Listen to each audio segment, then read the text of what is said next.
আসসালামু আলাইকুম।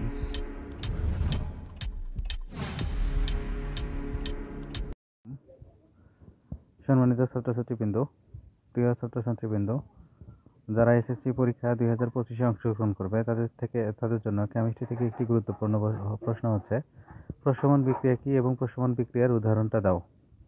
এরকম প্রশ্ন খুবই গুরুত্বপূর্ণ এবং প্রত্যেকবার পরীক্ষাতে আসে। তো আমরা প্রশমন বিক্রিয়া বা নিউট্রালাইজেশন রিঅ্যাকশন কি সেটা সম্পর্কে জানবো, কয়েকটি উদাহরণ দিব। প্রশমন বিক্রিয়ার কেন প্রয়োজন বা প্রশমন বিক্রিয়া কেন প্রয়োজন হয় বা কী জন্য দরকার হয় সে বিষয়ে আমরা আজকে আলোচনা করব। তো প্রশমন বিক্রিয়া হলো এক ধরনের রাসায়নিক বিক্রিয়া যেখানে কোনো অ্যাসিড বা ক্ষার বা বেস পরস্পরের সাথে বিক্রিয়া করে লবণ পানি উৎপন্ন করে। এই বিক্রিয়ায় অ্যাসিডের হাইড্রোজেন আয়ন এবং ক্ষারের হাইড্রো অক্সাইড আয়ন একে অপরকে নিষ্ক্রিয় করে পানি তৈরি করে। অ্যাসিড মানে তাহলে বুঝলাম কি প্রশমন বিক্রিয়া। এটা কি? প্রশমন বিক্রিয়া হলো এক ধরনের রাসায়নিক বিক্রিয়া যেখানে কোনো অ্যাসিড ও ক্ষারের পরস্পরের সাথে বিক্রিয়া করে লবণ পানি উৎপন্ন করে। প্রশমন বিক্রিয়াটা এরকম যে অ্যাসিড এবং ক্ষারের বিক্রিয়া যেখানে হবে এবং সেখানে কি হবে, লবণ ও পানি তৈরি হবে। বিক্রিয়ায় অ্যাসিডের হাইড্রোজেন আয়ন এবং ক্ষারের OX আয়নকে পরস্পরকে নিষ্ক্রিয় করে পানি তৈরি করে। প্রশমন বিক্রিয়ার সাধারণ সমীকরণ হচ্ছে অ্যাসিড প্লাস বেস বা ক্ষার সল্ট প্লাস ওয়াটার তৈরি করে। যেমন হাইড্রোক্লোরিক অ্যাসিড সোডিয়াম হাইড্রোক্সাইডের মধ্যে বিক্রিয়া করে। আমরা জানি যে হাইড্রোক্লোরিক একটি অ্যাসিড এবং NaOH সোডিয়াম হাইড্রোক্সাইড একটি ক্ষার। তাদের মধ্যে বিক্রিয়ার ফলে সোডিয়াম ক্লোরাইড ও পানি উৎপন্ন হয়। আমরা একটা বিক্রিয়া খেয়াল করলাম। এরপরে আরেকটি বিক্রিয়া আমরা খেয়াল করি, দেখি এখানে আরেকটি বিক্রিয়া আমরা খেয়াল করব।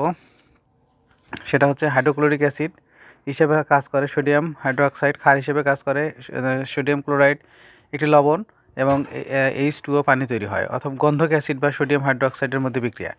গন্ধক অ্যাসিড বলতে আমরা কোন অ্যাসিডকে বুঝি? আমরা সালফুরিক অ্যাসিডকে গন্ধক অ্যাসিড হিসেবে জানি। H2SO4 কে সালফুরিক অ্যাসিড বলে এবং সোডিয়াম হাইড্রোক্সাইডকে ক্ষার বলা হয়। এই ক্ষার ও অ্যাসিডের বিক্রিয়ার মধ্যে সোডিয়াম সালফেট এবং 2 অণু পানি তৈরি হয়। এখানে হাইড্রোক্লোরিক অ্যাসিড বা গন্ধক অ্যাসিড এবং সোডিয়াম হাইড্রোক্সাইড একে অপরকে নিষ্ক্রিয় করে সোডিয়াম সালফেট লবণ এবং পানি উৎপন্ন করে। প্রশমন বিক্রিয়ার ফলাফল অম্লীয় ক্ষারীয় পদার্থকে নিরপেক্ষতা করে। যেমন আমরা যদি প্রশমন বিক্রিয়া কেন করা হয়, কোনো একটা পদার্থ যদি অম্লীয় মাধ্যমে থাকে বা ক্ষারীয় হয় তাকে আমরা অম্লীয় হয় তাহলে তার সাথে ক্ষার বিক্রিয়া দিয়ে তাকে নিরপেক্ষ করতে পারি। অথবা যদি কোনো ক্ষারীয় হয় পদার্থটি, তাকে অম্লের সাথে বিক্রিয়া দিয়ে আমরা নিরপেক্ষ করতে পারি। এবং পাকস্থলীতে অ্যাসিডিটি কমাতে আমরা অ্যান্টাসিড হিসেবে ব্যবহার করা হয়। যেমন ম্যাগনেসিয়াম বা বেকিং সোডা, যা আমরা অ্যান্টাসিড ওষুধ হিসেবে খাই, সেটা ব্যবহার করে আমাদেরকে পাকস্থলীর অতিরিক্ত অ্যাসিডিটিকে কমাতে পারি। এবং মাটির অম্লত্ব ঠিক রাখতে চুন প্রয়োগ করা হয়। যেমন আমরা জানি যে মাটির অম্লত্ব প্রয়োগ হলে সেখানে এই চুন প্রয়োগ করে অম্লত্ব বেশি হলে ফসলের